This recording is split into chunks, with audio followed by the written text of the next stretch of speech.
Hi, Go Jackie. I just want to share that I am running for United States Congress, House of Reps in the District 45, which has Garden Grove, Westminster, Fountain Valley, and a lot of other cities. That as a veteran myself, I know what it's like to serve my country, and I think it's very important that we continue to remember the fallen heroes who sacrificed so much for our country. And not second to that is the fact that today we're honoring a lot of soldiers that have fallen, 58,000 that has fallen for me to be here today. So I think it's appropriate and the right thing to do to honor those individuals by coming here and honoring them, their memories, and it's a part of our culture. I was a reservist called to active duty in 2003, sent to Homeland Security Detail in Fort Lee, that's Lee in Georgia. Như thường lệ chúng tôi tối thiểu một năm một lần có dịp để mà vinh danh cũng giống như là tưởng niệm tới những các anh hùng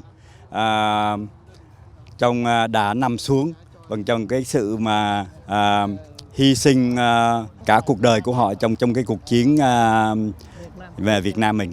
Tổng thống đã ký sắc lệnh cái ngày 1 tháng 6 là ngày cảnh sát quốc gia, và trong cái lễ kỷ niệm cái ngày cảnh sát quốc gia 1 tháng 6 sắp tới thì tôi có hân hạnh được vinh dự được mà mời bà Jackie Bong Wright, và sau đó tôi được những cái thông tin rất là quan trọng là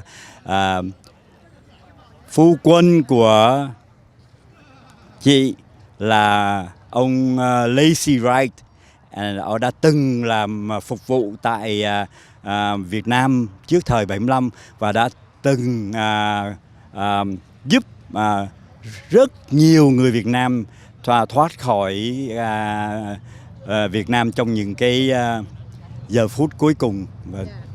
Bởi vậy tôi xin được Cảm ơn cái sự hiện diện của bà trong những ngày sắp tới.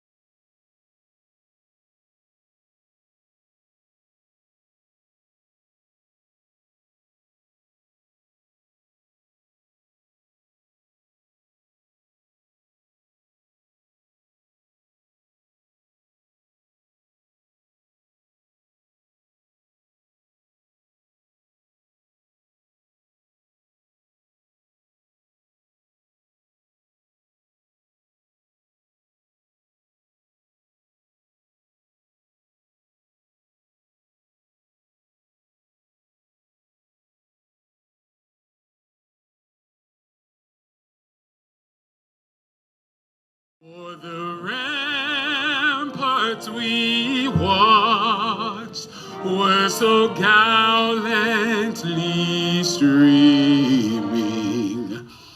and of the brave.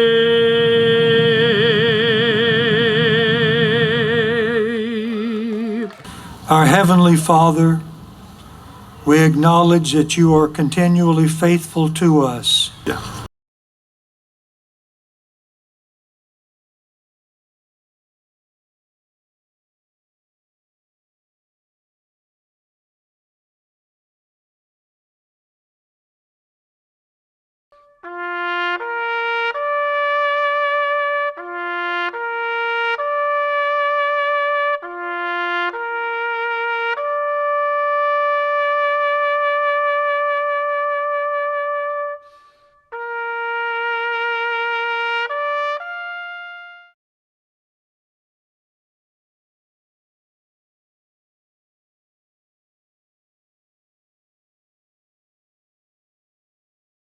My name is Chris Epting. I'm an author and I'm a journalist. I've written a lot of books, and I like local history. And so here in Orange County, I'm not sure people realize all of the history related to various wars and things. You mentioned you live on Talbert. Right at the intersection of Beach Boulevard and Talbert, there's a cemetery called Good Shepherd. And there's a gentleman there named James Talbert, whose son, Tom Talbert, founded the city of Fountain Valley in the 1950s. That's when Fountain Valley took on the name. And so, but James Talbert fought in the Civil War. He's laid to rest right on Beach Boulevard. Here where we are today, at Westminster Cemetery, there are 80 Civil War veterans here. So a lot of history throughout Orange County, and it was a real honor to talk today on this. This is the 50th anniversary of this ceremony here in Westminster. And I understand you also mentioned a hero, a woman pilot. Yes, Vi Cowden. She flew planes in World War II. She flew at 90 years old. They let her fly a plane. She was definitely part of what was called the WASPs, and these were women who flew in the war. And she was an incredible patriot. And I got to know her personally, which was a real honor for me, because again, a lot of these soldiers from World War II are no longer around. So it was really nice getting to know her before she passed away. So, last word, your impression of today's event. My impression today, I have never been to this event. I've been aware of it, but I go to other events. I am absolutely so impressed by the turnout, by the number of families, the number of soldiers here. This has been an absolute honor. I was really impressed, and I plan on coming here every year after this now. It really was an honor. This is Charlie Chi, Mayor of Westminster. I've been going to this event every year, and every year when I'm here with the residents here in the city of Westminster, I feel touched for the ultimate sacrifice their lives for our freedom. And so we are here to remember them, and we are here to honor them. So we'll continue to honor them. We never forget. But at the same time, when we honor them, we don't forget that their families sacrifice for us also. They are alongside with them. So we appreciate them for their dedication, for their effort, for their long commitment devotion to their country. Yeah, that's right. That's And all. for the countries of other peoples as well. Of course, yeah. They are here to serve the goal of the military. So they're here to serve whatever they they are told to serve. To serve the people who are that are alive for Americans. So just like you said, they serve here, they serve everywhere. Yes, hi.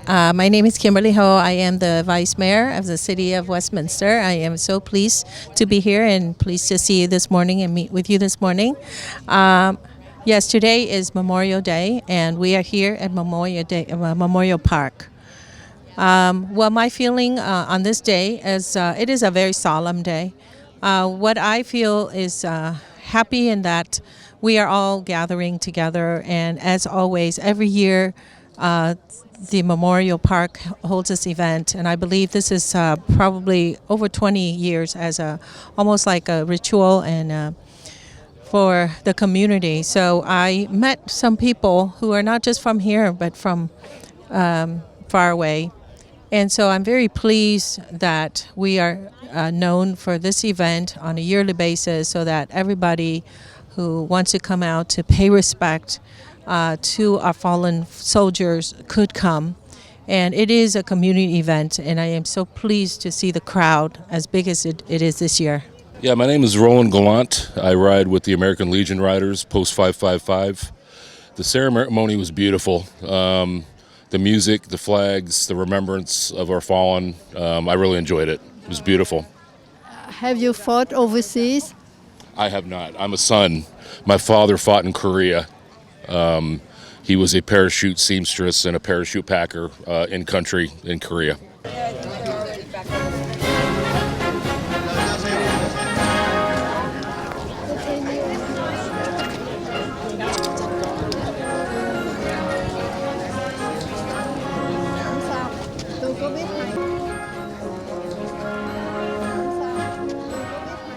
Ralph F. Yore went to Vietnam 1966 to 1967 at Chu Lai, South Vietnam. 1967, I came back to the United States and was stationed at Los Alamitos, California as an aircraft instructor. Couldn't find a job. You went back to Vietnam? 1967 as aircraft technician for Lear Sigler aircraft contractor. As a private company? As a private company in Phu Loy, South Vietnam. From there, I was there as working with the military, the Army. We lived in tents, and I was there, and then came Tet, 1968. I was in Phu Loy, going to Benoit. In Benoit, I lived in a tent with the rest of the contractors, separate from the Army. Tet of 68, I was in my tent when the rockets came in from the Viet Cong in 68. I got off my little cot I slept in. I had a foxhole I learned from the Marine Corps when I was in. I dug a hole, I got in my foxhole, I covered myself with the mattress I slept on. The base was overrun. Fortunately, I escaped. They burned the tent down, but I was okay in Tet of 68, and I stayed there and still worked with the military until 1973. The military left.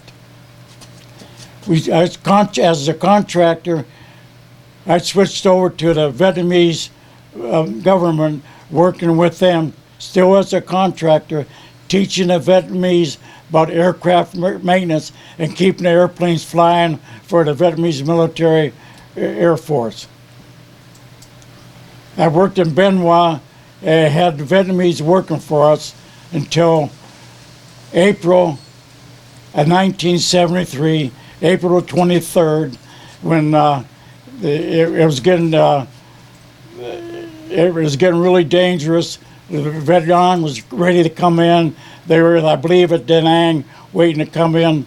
And on the 24th of April, a friend of mine, we were only two Americans left. Was in 1975? Yeah, 1975. We were in Benoit, and we left the base. We put all the Vietnamese that was working for us, all their toolboxes in our truck. We drove to the gate. The Vietnamese police wouldn't let us go through, but I jumped out of the truck. I ran to the gate. I opened up the gate. I jumped back in the truck. We got through the gate. We stopped up the highway a couple of miles, stopped the truck. We took all the Vietnamese that was working for us. We took their toolboxes off in the truck and put them on the road. We went on to Saigon where our office was, and I was able to register my wife's family, the Tong Tok family. Your wife is My wife wasn't with us. My wife was in Tokyo. Yeah, but she's Vietnamese, is she? Yeah, my wife was Vietnamese. We got married in 1974. So from 66 when you went to Vietnam first time and you stayed there until 75. So how many years have you stayed in Vietnam? See, 9 years? April of 1966 to April of 75, 9 years I stayed there. Okay, so in 75 when you went back to the U.S. With your family members, Vietnamese family members, were you welcome or not welcome in the U.S.? Sure, only thing I know, when the airplane got at El Toro, everybody got off, and the Americans that was there, some military, telling everybody, welcome to America. They're out of Vietnam. Welcome. It was like, welcome home, Vietnamese. You're no longer in danger.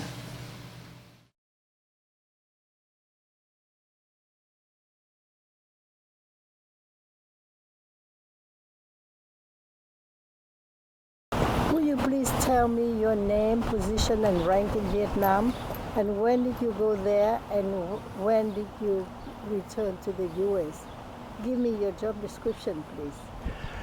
My name is Staff Sergeant Frank Barry. I was in the Air Force from 1965 to 1973. My time in Vietnam covered from 1967 to 1969. My job was an airborne linguist. I was a Vietnamese linguist in listening into the North Vietnamese Air Force so that they would not threaten our troops in the south. So I had to keep an eye on them and make sure that they were staying above the demilitarized zone. So you were 2 years in Vietnam. That's correct. Did you enjoy working there? And how about your impressions to live among the Vietnamese people when you were there? I did enjoy my time. The only problem was I never got to associate with the Vietnamese people because we had what we called top secret crypto clearances. That means we were not allowed to get off the base in Da Nang. We had to stay on the base. So I never got a chance to get outside and meet with the people, which was one of my regrets that we never got to interact with them. Because we were well guarded and we were confined to the base in Da Nang. So when you came back to the U.S., have you encountered any discrimination among the anti-war movements? And if you did or did not, can you give some examples of your colleagues who did encounter some of the discriminations? I came back to the United States in 1969. The reason I came back then was because I was nominated to go to a language school for another language. And that training was in Washington, D.C. Now, 1969 was at the height of the protests against the war. One thing about being in D.C., of course, is where most of the protesters came. We were not allowed to wear our uniforms. We had to keep a low profile. We were bused from the base in Arlington, in Virginia, to the school in downtown Washington. But of course, because of our haircuts, we were recognized as being military, but we were kept very sheltered away from the protesters. Some of my fellow veterans did suffer from the protest. Some of them were, when they came back through San Francisco, for instance, many of them were yelled at, some were spit upon, they were called names such as baby killers. But I was fortunate I did not have any bad experiences coming back to the United States. And back here in the US, and especially in California, do you have any contact with any Vietnamese organizations here? And please describe what you did with them. Yes, when I came back a couple years later, I joined a chapter of the Vietnam Veterans of America. That chapter is located here in Southern California. It's chapter 1024. I joined that because our purpose for the chapter was to help fellow veterans. We have a number of Korean veterans in our chapter because the Koreans were the second largest contingent in Vietnam. So we meet every month at the VFW in Anaheim. So I'm also a member of the Veterans of Foreign Wars, and our purpose there also is to help veterans and to go out into the community and to let them know and tell our stories, because we want especially the younger generation to know what the war was about and what the Americans and the Vietnamese people sacrificed for that war. And how about the Vietnamese organizations here in California? Do you have contact with them, and have you done anything together? Yes, we do. We meet monthly. One of the things our chapter has done is that we bought a Huey helicopter. The Huey helicopter was very prominent in the Vietnam War. A lot of veterans identify with it because many of them were saved by that helicopter.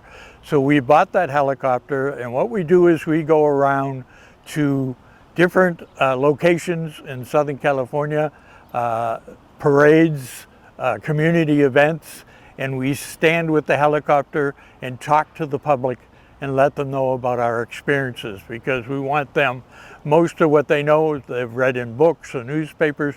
We want them to meet actual veterans and be able to ask us questions and to learn firsthand what we went through in the war. I understand that every Sunday or every other Sunday, the Vietnamese community of Southern California came here exactly to salute the flags, the Vietnam Memorial. Have you joined them? Yes, on occasion I've come, it's the first Sunday of the month here at the memorial. I've come to many of the events, Memorial Day, Veterans Day that they've had here at the memorial. I feel it's very important that we join with the Vietnamese veterans and support each other and make sure that they have our support. And that's why we come here for those ceremonies. How about them? What did they do to support you? Our Vietnamese, we have a club here in Westminster called the Kiwanis Club. Half of our members are Vietnamese veterans. And what we do is basically serve the community, especially the youth in the community, and go out and talk to the public. And they are very supportive of us and join us in many different events that we have here in the Westminster area. Thank you very much. Very kind of you. My pleasure. Thank you for giving me the opportunity.